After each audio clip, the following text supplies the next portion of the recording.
Hello, everybody. Hi, Mom/Julia. Hey, beauty. I love your college dorms. Making me happy Thank to see you. you Yeah, back in school. I'm back. I moved all my things in. I did my laundry. I'm ready to go. How are That's you doing? great. I'm good. I'm excited to be here. Welcome, everyone. Yeah, so we're here with premiercollectibles.com/brazen where you can get your book.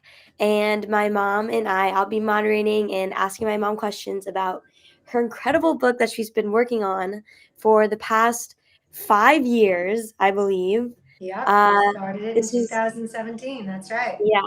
Yeah, no, this is a huge momentous occasion, and I'm so in awe of you and inspired by you, and I want to thank you for putting this book out there for everybody. Thank you.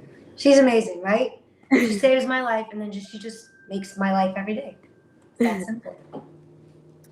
I love you. So do you want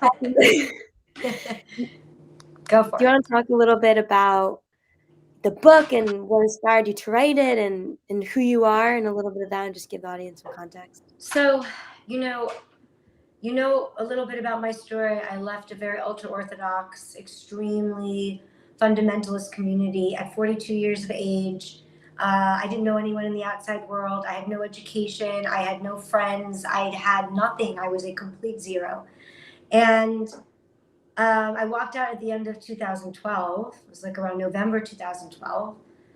And I haven't told my story uh, until now.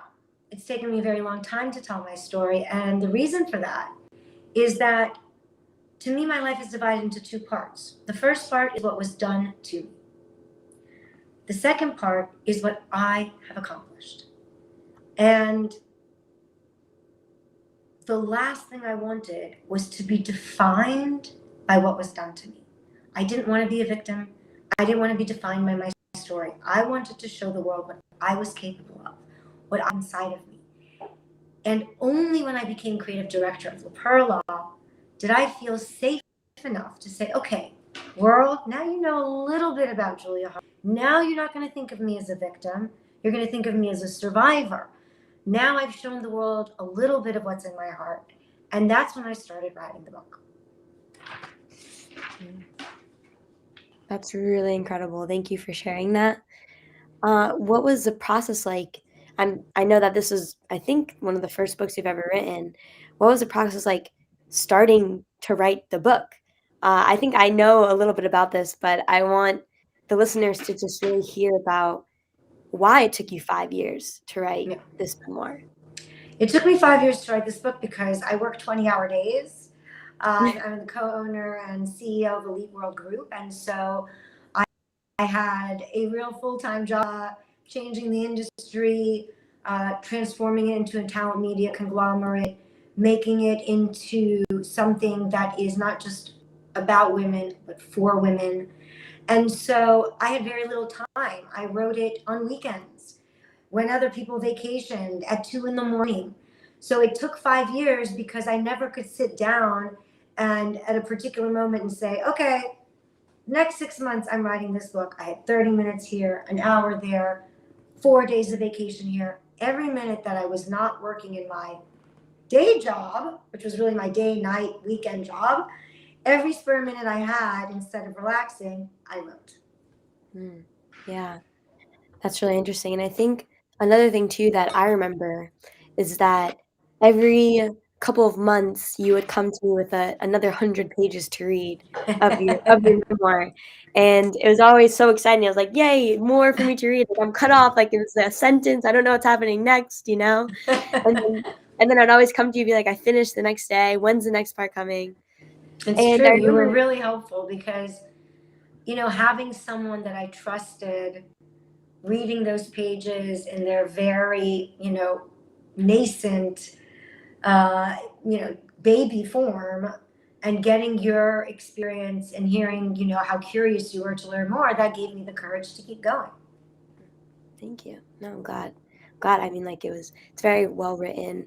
It sounds like you. I remember I was Googling tons of adjectives as I was reading the book, which I always love to do. Um, and I remember at some point there was like another 100 pages, and then another 100 pages, and then another 100 pages. And do you want to talk about? What Miriam's trying to say is that I'm an overachiever, and they told me write as many details as you could remember, and I handed in a 1,740-page book. Sorry, babe. Go ahead. No, that's exactly what I was leading to.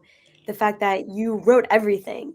I don't think you left a detail out. You wrote your story to and fro. And I'm wondering what was the process like for you to bring it down to a more manageable and edible way for anybody to read? Because I know that if you could have submitted the 2,000-page version, you probably would have. I did Do you want submit to talk a little bit about that? Great question.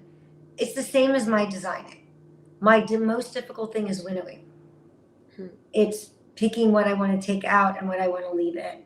And honestly, that process was more difficult than writing the book. Writing the book was like this cathartic brain dump, right? It was just the flow. Every time I started writing, the memories would come back, the emotions would come back. I was inside my own story. And so that part, as exhausting it was, and I did it 2 a.m. here and a weekend there, but it was very natural feeling. Cutting it, trying to figure out what is the most important part of the story, trying to choose which stories that happened to me shouldn't be told was really difficult. It felt like I was cutting down my life a little bit, and it's the same with my designs. People ask me, okay, we need a collection of 30 pieces. I give them 130 pieces, and then we got to winnow. So my brain is always filled with 1,000 ideas, and then to push it down and make it into something palatable, that's the most difficult part for me. Yeah. No, I think it's really beautiful what you said, that this process has been cathartic for you and emotional and exciting. And I'm wondering what parts that you wrote was the most exciting for you and was the most hard to write and experience again. Ooh, wow, deep questions. Good questions. So I would say that the most difficult part was writing about the pieces in my life that made me want to die. And about them, in a way, was reliving them. And feeling that pressure in your chest of, I'm not free. I can't speak.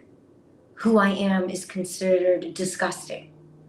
My very being is being subsumed and submerged into this crazy version of a woman that I'm told I have to be. And so rereading those things when, people tried to shame me from studying, tried to tell me to go back in the kitchen, who humiliated me for having an opinion. All of those memories, they're hard to write about. Getting date raped, not knowing what rehypnol was, being completely naive and being taken advantage of, and the terrible human beings that surrounded me. That was really difficult to write about. But on the other hand, as I wrote it, it also made me realize I survived all that.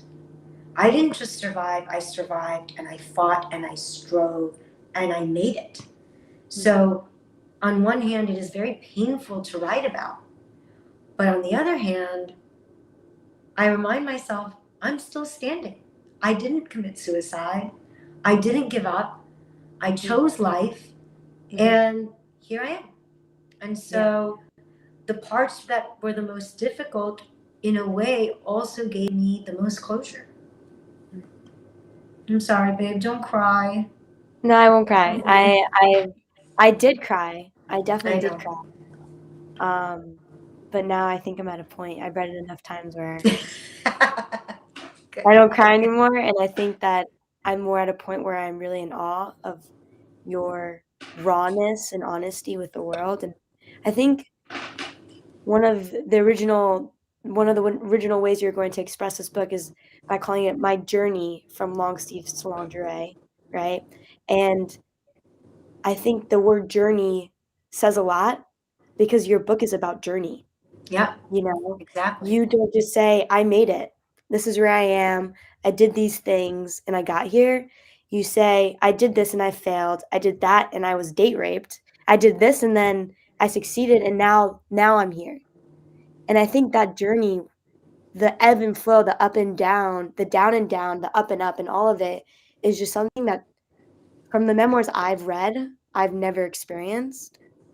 And yeah, and I want to know what in yourself gave you the permission to be that honest, to be that open and share everything with the world. It wasn't permission, really. It was a decision I had to make. Um, you remember this because you grew up in the same community I did, even though for much fewer years. Do you remember those Tzaddikus books? You know what a Tzaddikus book is? Do you remember Yeah. like Rebbitzin so and so and Rebbitzin? So a Tzaddikus book, to those of you who don't know what that means, is a book about a holy woman who was married to a great rabbi who sacrificed so that her husband could be great. And I grew up on those. I was fed a daily diet of those. This is what a woman is. This is what God wants from a woman. I write about a story in the book where this woman, this Rebbitzin, which is like a holy woman, is about to deliver at home. And her husband wrote the Bible in the other room. And she doesn't cry out or complain or make a scene as she's giving birth so as not to disturb her husband's learning. We read stories about women who put themselves into poverty, into deprivation, who wouldn't have air conditioning because that meant their husband had to make money and they didn't care. All they wanted it's all about self-abnegation and the diminishing of oneself in the service of your husband. And I remember reading these stories and thinking, well, I can't be like that because they were all born perfect. When you read all these stories, from the moment these kids were born, supposedly, they were just perfect human beings. They never made mistakes. They never did sins. They never were confused. They were born perfect, and then they became these great wives of scholars. And I remember thinking to myself, how does that help a woman or a girl strive to attain that if you're so perfect when you were born? I wasn't born perfect, so how am I ever going to get there? And so when I wrote this book, I remembered that feeling. I remember that feeling of inferiority, reading these books, realizing, well, I wasn't born perfect. I've already made so many mistakes. So does that mean that I can't ever be great? And so the whole purpose of writing this book is I hope to inspire other people's journeys. I want other people to reach for their dreams, to determine what it is that's standing in their way, to walk out of whatever situation is causing them pain and misery and write their own story.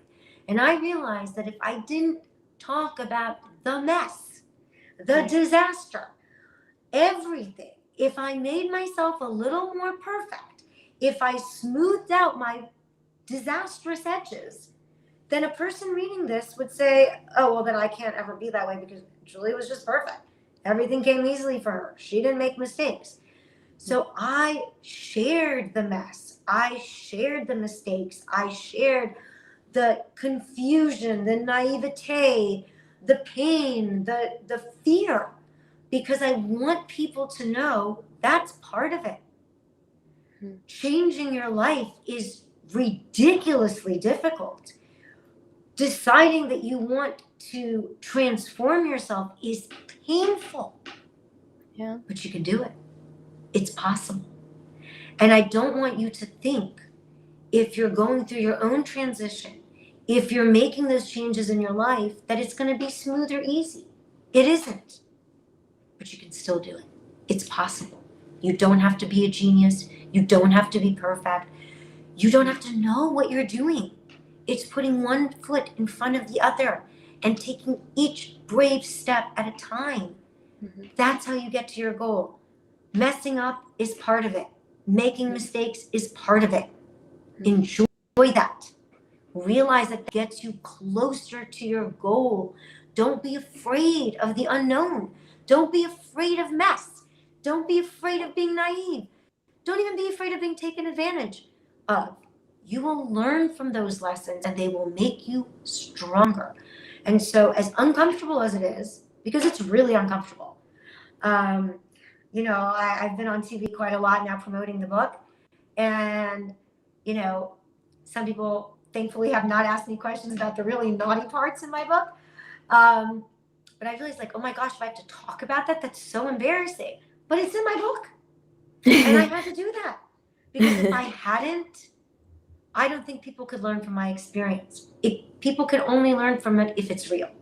And to make it real, I had to get real with myself and share my flaws as well as my successes. Yeah.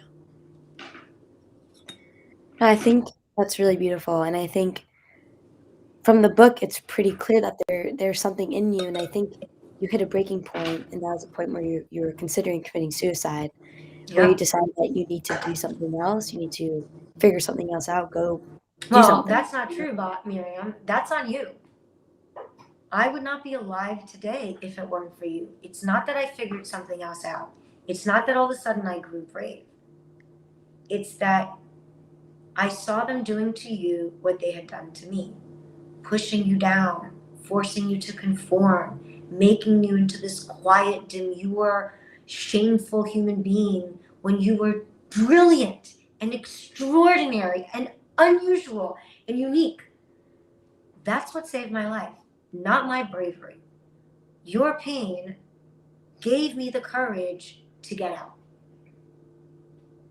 That's it, but you saved my life. It's that simple. You, Miriam Tova Haart, saved my life. Thank you, Iman. And I would say that my pain that then led to your pain of leaving led me to where I am today at Stanford in my dorm room right now, studying so many cool things. Like, I'm so happy. And so I want to thank you for that, because you We did take saved me. each other. Yeah, definitely. Okay, I think maybe we can move on to some of the audience's questions. I'd love Does to that hear sound from the good? audience. Cool. And if anybody hasn't gotten the book yet, please check out premiercollectibles.com/brazen to get a signed copy. My And handwriting looks like a really bad doctor's, but it is what it is. yes. And that's what makes it you know. And so let's see. So we have a question from Jess in New York. She wants to know, what is the biggest takeaway you want from your readers to gain from this book? And let's edit that question because I think you just said it. But kind of what else? What else is something that you want That's users it. To me, what I want people to get from this book is the realization that they can. And that not knowing is not a weakness, it's a strength. And let me explain what I mean by that. If you think you have all the answers, you never ask any questions. If you only do things that are comfortable to you, that means you never grow. Get uncomfortable. Be scared. Acknowledge you don't know the answers.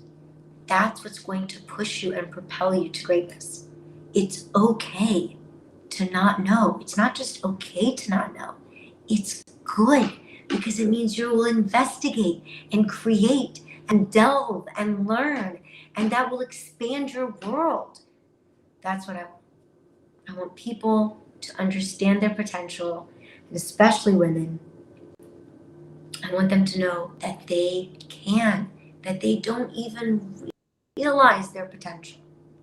If I could do it ignorant, clueless, without an education, I swear to you, you can too. Definitely. Yeah, it's beautiful.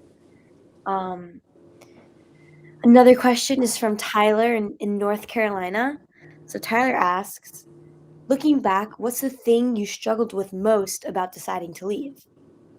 Great question, Tyler. I think, you know, we keep talking about manned expeditions to Mars.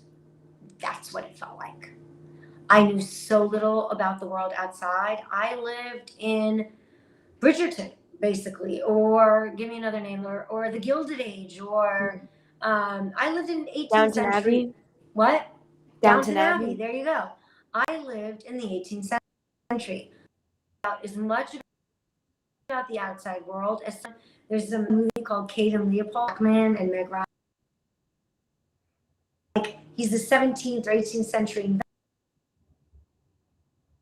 and lands in the 21st century, and he's all disoriented and discombobulated, and he doesn't like this is not a world he recognizes.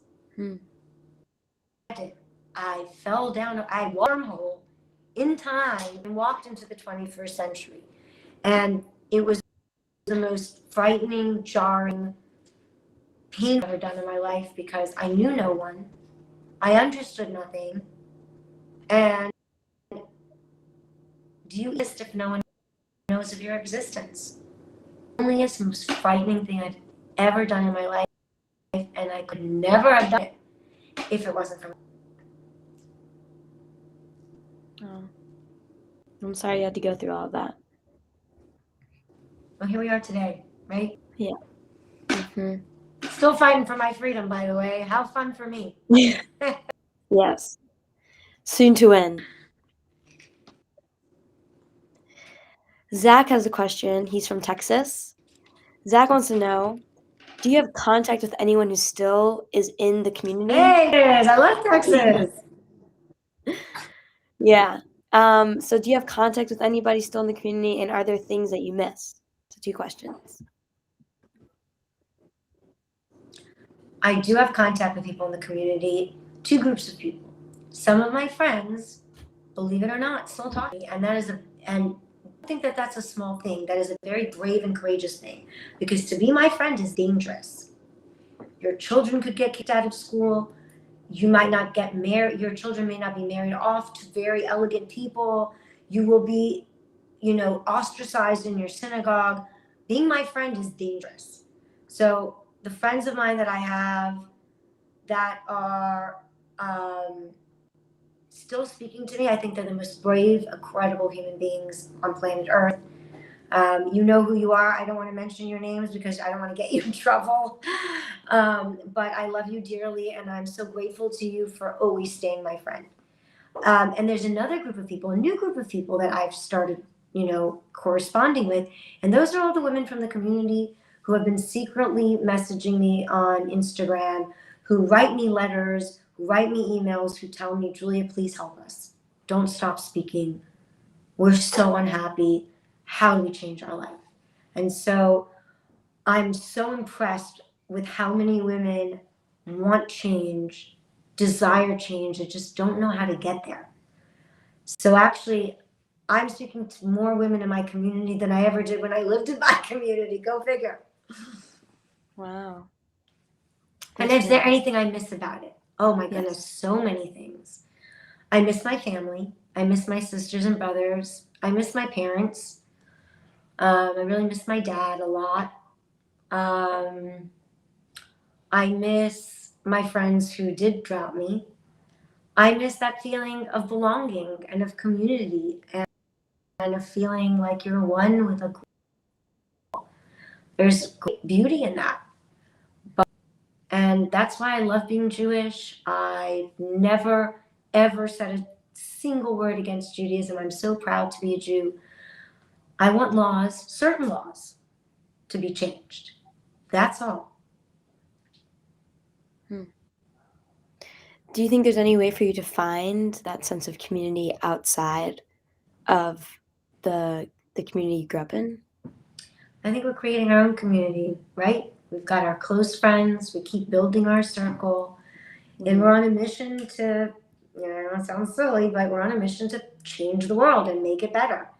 And I think that's the community we're building now, a community of like-minded warrior women who will not shut up and who will not be put down by any man, no matter how powerful, how strong, how elegant, how chic. We will fight.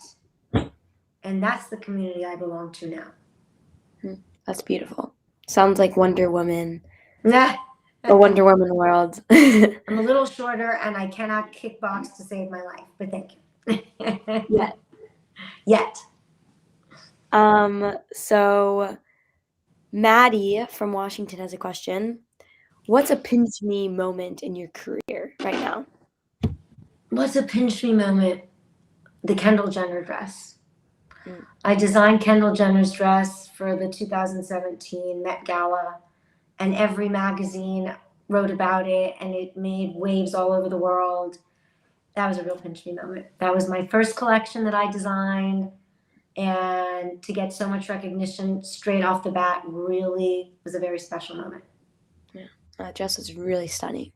Thank I you, remember babe. showing it to my friends, like, "My mom made this," and they'll be like, "What?" I'm like, Give me "Yes." 7,000 crystals, thread, no material. Crazy. Vicky from Arkansas has a question. She's wondering, what's something you wish you can tell your younger self? Anything you can Run! Get out! What the hell are you still doing there? Get out! choose. That's pretty much it. Wish I could tell Yeah, my that's 20-year-old self to move my little booty and get out of the community 20 years earlier. Who knows where I'd be now? Mhm. Yeah, that's amazing. Landon from Florida wants to know, any advice for young entrepreneurs, and how did you get involved in founding companies yourself? Yes, I'm going to tell you the best piece of advice I can give anyone. Don't listen to advice. That's literally the best piece of advice I can give you. Everyone thinks they're the expert. Everyone says, this is the way it's done. This is the accepted wisdom. Throw that all away. Listen to what's in here and what's in here, and do not let anyone convince you that they know better, because they don't. Just because something is doesn't mean it should be. Just because it's the norm now doesn't mean it will be. Life is about movement and change and growth. Listen to your inner voice. I talk to myself out loud every day. I know it sounds crazy. Maybe I'm a little crazy, but my voice, because I have so many voices every day telling me I'm nothing and I'm a nobody and I came from nowhere and I understand nothing. And it doesn't matter, because my voice is louder. And that's what you need. You need to make your voice so loud that it drowns out all the other voices. That's my advice. Don't listen to advice. That's awesome.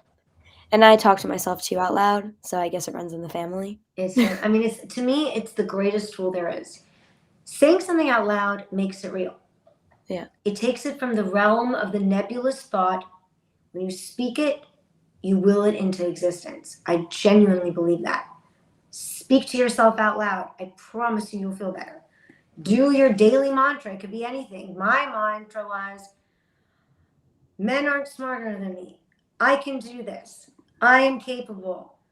I deserve a right to have a voice. And I would literally look at myself in the mirror every morning and tell that to myself until I started believing it. Yeah. Whatever your mantra is, and sometimes the mantra can change depending on the circumstances. Yeah. There will be so many voices telling you you can't. Your voice has to be much louder saying you can. Yeah. I think I literally do the same thing, and something I do too when in those moments where I really need a boost of just confidence, or like belief in myself, is I take a video of myself talking to myself. So I'm looking in the camera and I'm taking a video, and then I play it. And so I'm looking at myself, I'm listening to myself say what it is I just said, and it just is like my voice talking to me instead of me talking. It's very empowering listening Yeah. to yourself. We don't really listen to ourselves. Yeah. We listen to all the other voices telling us that we're less than, and that we need to be polite and obedient and nice and don't wait your turn and all of this. Bye. Bye bye. Basta. Basta. So Chase from California, yes, Californians are here. Chase wants to know something going on now. What are some of the favorite things you like to do now with your family and for fun? How are you dealing with all of that? Easy. Travel. I lived in a world that was this big. I want to see the whole world now. I want to, before I die, I want to have gone to every country and learned about every culture I possibly can. We all love to travel. We're all curious about the world. And that's my favorite thing to do. Yeah, no, travel is really, really incredible. Very eye-opening. I Oh, think yeah. even, yeah. Do you have anything to say on that? Yeah, go ahead. No, I remember when you took me to Paris, and that was when I was 16, my first time leaving our community, Muncie. And that's when, in a spa at the hotel we were staying at on a Saturday, I remember the Four Seasons, the George yeah, St. I You were broke swimming Shabbos. and there was some like shake or something swimming with Yeah. you. It was just so removed from my reality, just, like, everything that was happening, I was, like, my senses were overwhelmed, you know? And I remember I hit a button to turn the shower on because it was an electric shower, and, like, that was technically my first time breaking Shabbos. And travel exposure, do you wanna talk a little bit about that even? Well, to me, we're taught that the outsiders are bad and they're dangerous and they're out to kill us and hurt us and turn us into lampshades and burn us in ovens and make our skin into soap. I was taught it's us and them. And, if a non-Jew touches a bottle of wine, the wine becomes not kosher. If a non-Jew turns on a stove, even if he cooks kosher food, the food is not kosher because he turned on the stove. There's this big divide. The Jews and everybody else. Just in my community, obviously not all Jewish people, not even 99.9% of Jewish people this does not apply to. This is a very small, tiny little community that we grew up in. And when you travel and you meet people and you see that they're lovely and brilliant and good and kind, and that in the end, what unites us is so much greater than what divides us. And then I read books like Reading Lolita in Tehran, or books of the Tigris book about the Armenian genocide, and you realize we all have the same experiences. Jews aren't the only people that genocide has been perpetrated against. We're not the only hated people in the world. And you realize that in the end, we all want to love and be loved. We all want to be good. We all want to leave the world a better place than when we came into it. I do believe in the innate goodness of man, and I think that when you meet other cultures and other ethnicities and other people, you realize that we are all united in the truest sense of the word.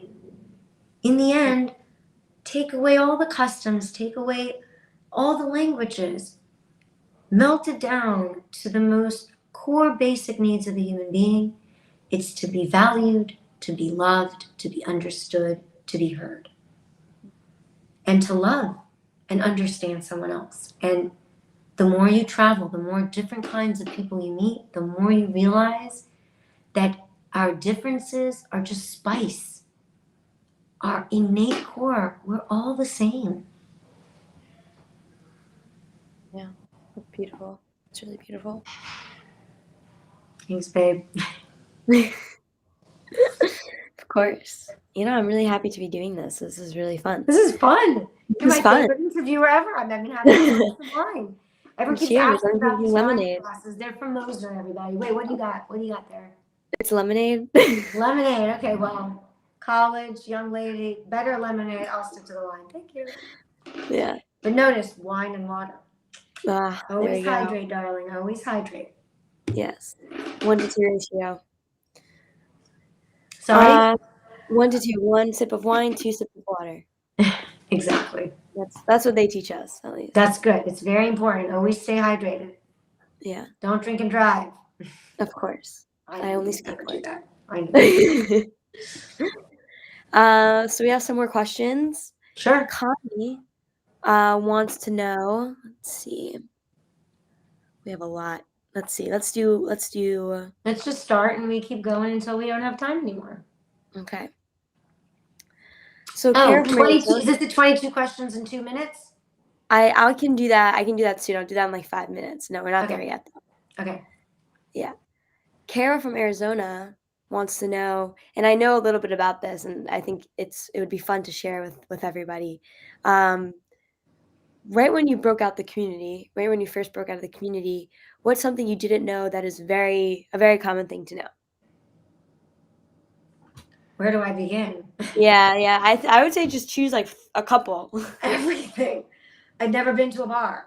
I'd never been on a date that I chose. I'd never kissed a man that I chose. I'd never been to a club. I'd never tasted champagne. I'd never had a hamburger with cheese on it. I'd never had an oyster. I'd never slept in a hotel room by myself. I'd never uncovered my hair. I'd never worn pants. I'd never felt my hair in the breeze.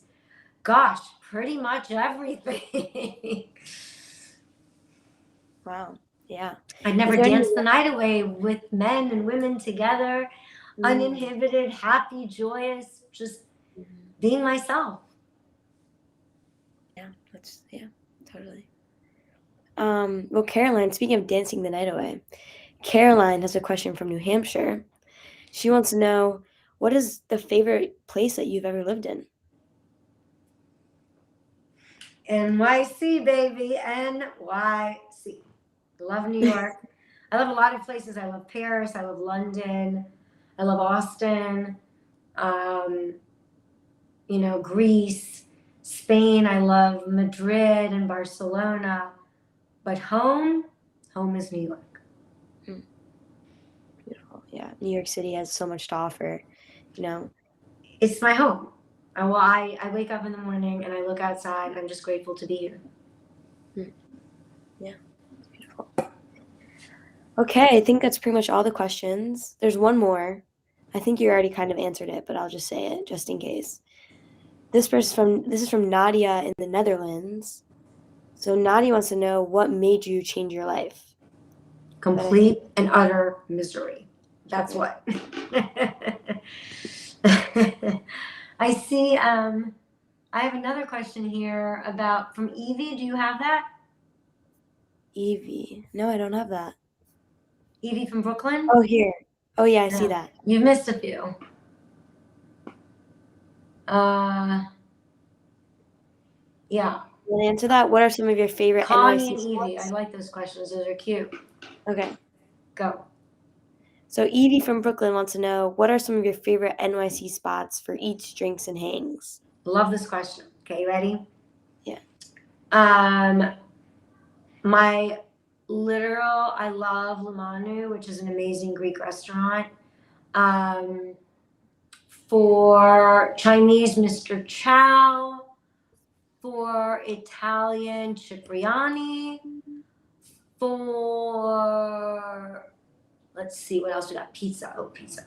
For pizza, pizza is like, it's up here. I have two favorite foods, pizza and caviar. I know they're very different kind of food groups, but I love, I'm obsessed with pizza. But honestly, the best pizza in New York City is in my apartment. So come over, have a slice. But when I can't have pizza from my apartment, I love Joe's Pizza. It's so good. Yeah, I agree. Yeah, it's great pizza. You can't take it home. You just have to eat it right outside. Eat it right there, but it's crisp. It's thin. Yeah. It's just perfect. Totally. There are some questions about the show. Do you want me to pass up on them? I'll take one or two. Okay. So Anna G from Ohio wants to know, what was your favorite moment from filming the TV show? That's a good question. I think getting to spend all this time with my kids, even though we're very close, as you see, we spend a lot of time together, working with everyone, working with all my kids every day from, 9 in the morning or 10 in the morning till 10 at night, 10 hours a day. That was really special. I really loved it. It was really fun working with my family. Totally. Yeah. I can agree with that. Fun working together. Connie from Virginia wants to know, how has filming been? What has surprised you most about filming? I think what surprised me most about filming is how easy and natural it feels, Don't you feel like you kind of forget the cameras are there?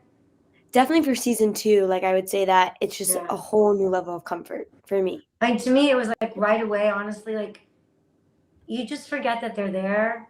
I think the reason it was that easy for me is because I'm just myself all the time, with a camera, without a camera, in a book, off a book. I'm just me. So it didn't really make a difference. I just was myself. Mm-hmm. Yeah. Well, we have one more question, tying it back to the book. And I think you can just tell us something new about this. It's a little general. Kathy from India wants to know, Indiana, not India. She wants to know, What was your experience like leaving the Orthodox community? Okay. Take your image of hell, add some fire and brimstone, throw in some confusion and fear. That's what it was like. Really terrifying. Genuinely terrifying. Yeah. But you did it anyway, and now we Did have it the anyway. You know, people always say, "Oh my gosh, Julia, you're so fearless." I am not fearless. I am fearful. I just do it anyway. Maybe that is the definition of fearless: is being afraid, being petrified, and working through it and doing it anyway. No, that's just the Julia way, and I hope everybody can follow through and listen and try to follow with whatever they want to be doing. Be scared and still It's take okay that to be step. scared. Yeah. To not feel fear means you're not understanding the circumstances or the possibilities. Mhm. Fear wakes you to the dangers. Mm. Just don't let it stand in your way. I try to do something once a week that scares the flying out of me, because it trains me to face my fears. It trains me to become more brave. And I think that is fearlessness, is not that you don't feel fear, that you feel fear and you do it anyway. Totally. Yeah. Okay, so I think we have time for the 22 questions. All right. Are you ready for this? Okay, I'm ready. let's do it. Number 1, where were you born? Moscow. Who would you want to play you? Who would you want to play you in a movie? Natalie Portman. Ooh. What was your first job? Teacher. What chore do you hate doing? All chores. That's funny. What is your biggest fear? Running out of time and dying before I change the world. Oof. Well, don't worry. I'll pick up where you left off. Thank you, babe. Carry the That sounds- torch for me. Carry the torch. I'll carry it on. It's a relay race. There you go. Who makes you laugh the most? Oof. Robert Brotherton. I was waiting for you to say that. What is one thing you need to have in your fridge at all times? Cheese. I need cheese. I feel like I can answer all of these questions for you. I know you know. What is your favorite school subject? History. Who is the most interesting person you met recently? My God. I've met That's a so good many one. fascinating people. Blah, blah, blah, blah, blah. I can't pick one person. Skip that one, because I've met, so many extraordinary people in the last 8 years. It would be unjust to not name all of them, and I'm terrible with names. So next What question. about recently? Anybody recently? Well, when the show came out, I got to meet all sorts of extraordinary people, and so many of them have shocked and awed me with their loyalty, their kindness, I guess one person who really inspires me is Jeff Jenkins, my producer. He's really my brother. He's a warrior. He is a believer in truth. He is a fighter for justice. And he's someone that I have so much love and respect for. It's incredible. I'm so happy to hear that. And yeah, he's a really incredible man. He's an amazing person. Yeah. What is your middle name? Don't have one. Oh, I had one. My Hebrew name was Talia Aviva Labov. Yeah. But I don't go by my Hebrew name anymore, so I'm just Julia. What is your biggest pet peeve? When people can't speak English if it's their only language. Read a book. Learn some grammar. Spell correctly, please. Yes. Grammarly is really, just making everybody spell No poorly. Grammarly. Figure out the grammar yourself. The more you read, the more you'll know grammar, and you won't need Grammarly. That's true. Our intellect is only as great as our power to express what's in our mind. Learn to express yourself properly. I once had a guy, I broke up with this guy, and he sent me this apology email, and I sent it back to him corrected. It drove me crazy. That's hilarious. What is your favorite hobby? Dancing. Mm, totally, and you're good at it. Thank you, babe. So are you. Oh, thanks. What's your guilty pleasure?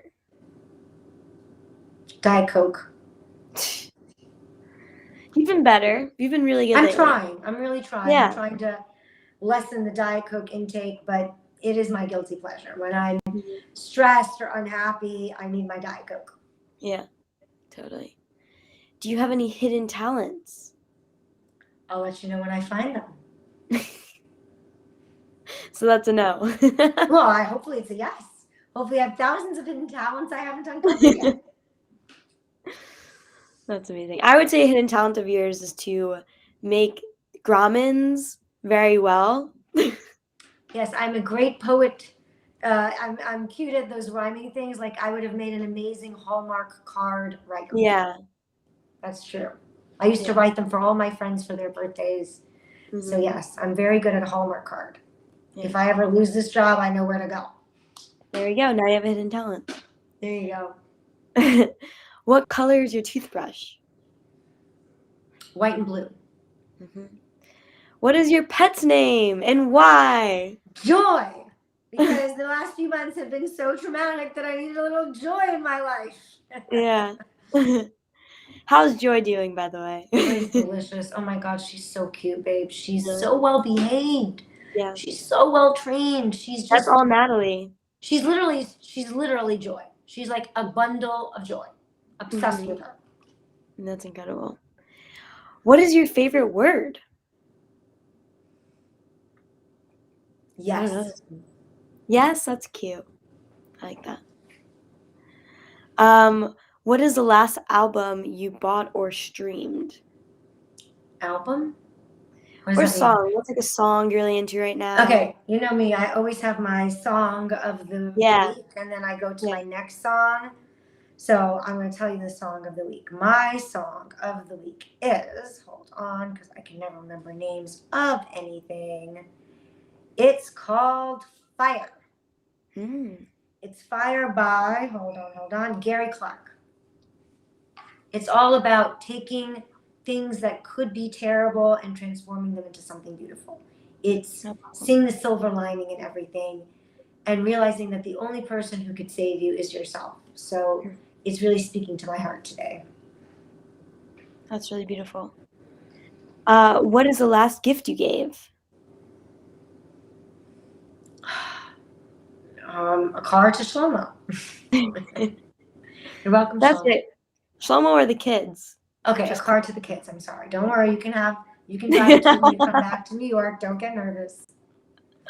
Perfect. Just clarifying for no particular reason. What cause is dear to your heart? I want an army of financially independent women who don't ask permission, who don't wait their turn, who think they can, and who show men that not only are we as capable as them, honey, we are more capable, and we're coming for you. That's awesome. And where do you want to go that you've never been? The 100 countries left that I haven't yet visited. I've got a long way to go. Yeah. Maybe this summer we can cross them off the list. We'll cross a few. It's going to take us a couple of years, traveling, traversing the world while working 20 hours a day. But we will Right. get there, Yeah. hopefully. Well, that's all the questions. That's everything. We've asked all the fan questions, the 22 questions.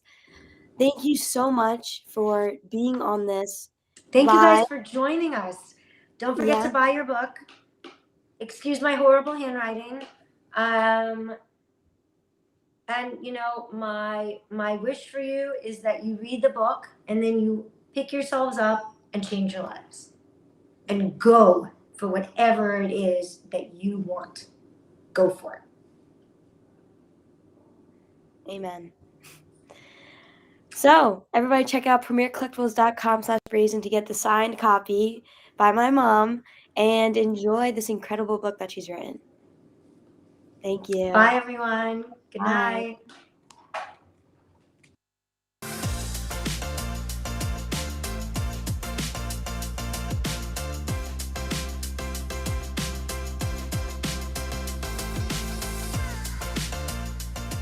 Hey, this is John Acuff, New York Times best-selling author of 7 books and someone who's done a live signing. If you like the one you just watched, make sure you check out our YouTube channel. It's full of amazing authors having great conversations and signing books for viewers just like you. So make sure you subscribe, and thanks for watching today.